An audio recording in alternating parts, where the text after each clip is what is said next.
Повратникот во втората лига, екипата на Слога Виница, не само што се соочува со длабока резултатска криза, туку очигледно има и други проблеми.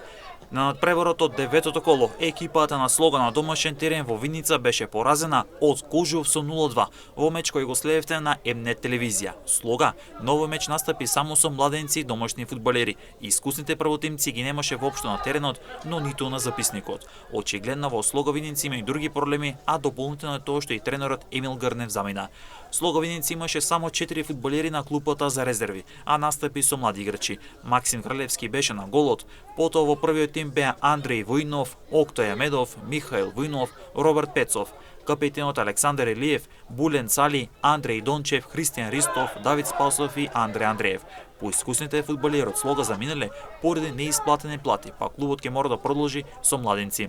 Тимот од Виница е во длабока резултатска криза со тоа што е на предпоследното место со само 3 освоени бодови од можни 27, а учинокот е една победа која беше очекувана над големо Конјери, а се останато е порази, односно една победа и 8 порази.